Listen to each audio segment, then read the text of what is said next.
and more enjoyable. The short answer is you don't have to wait to be awesome. You can be awesome right now. The long answer is this book. I waited until my 30s to figure out some goals, decide who I am, and build the life I wanted. I stumbled through decades of bad decisions, dumb decisions, and no decisions.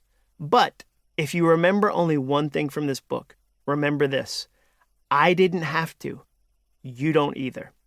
You can peak in high school. You can also peak in college. You can then peak in your 20s and your 30s. And while you might not believe for a second that you'll actually ever be this ancient, you can even peak in your 40s too. You can have a good life that progressively gets better every day. I tell your parents this all the time because they have a hard time believing it too. We did a study where we asked more than 3,000 adults if they felt like they are living up to their full potential. We were surprised to find that 50% of those surveyed said 50% of their full potential is untapped. Imagine if every Christmas you only opened up half your gifts.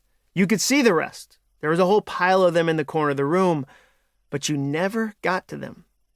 The crazy thing is that no one was stopping you. There might even be friends, family members, teachers, or coaches encouraging you to open them all. But for some reason, they just felt out of reach. Would that make for a happy Christmas, a happy house, a happy senior year, a happy anything? Of course not. But it doesn't have to be that way. You can start opening every gift right now. I needed this book in high school, but I can't write it today.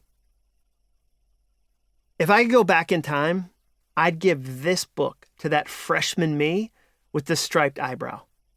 I'd tell him that if he only did 10% of what's inside these pages, the next 20 years of his life would be way more amazing and way less messy. I can't, though.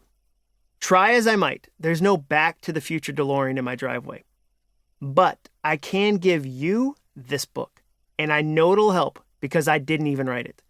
2 of your fellow teenagers did. I mean, just look at my references. I've mentioned Vanilla Ice, Run DMC, and Back to the Future in just the introduction.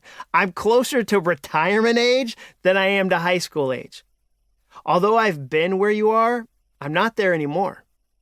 My 2 teenage daughters are, though. At the time we're writing this, McCrae is a senior in high school. Ellie is a sophomore in college. They're in the same halls you are, using the same lockers, trying to figure out the same opportunities and challenges. They're not waiting until later to be awesome. To be honest, they probably wouldn't even use that word. I'm so basic. Or is it mid? Should I be extra? Do I have Riz? Who can keep up? See, this is why I didn't write the rest of this book. Ellie and McCrae are building goals, launching adventures, and learning what it means to make the most of modern adolescence. You can too. The best part is, you have the greatest gift of all. Time.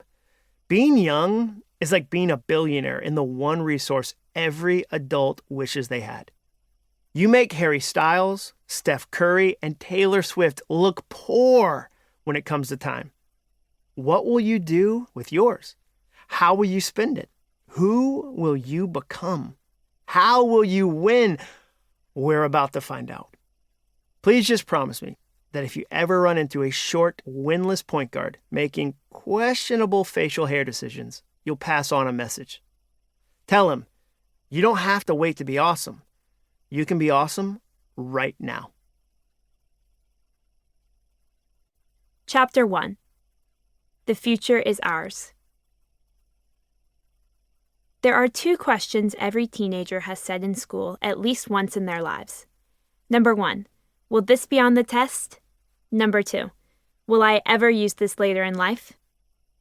Both questions drive our teachers crazy, but they matter a lot to us because what we're really asking is simple.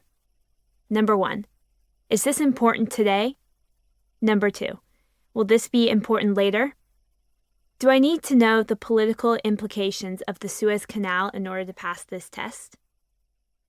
And when I'm in my 20s or 30s, will anyone ever ask me,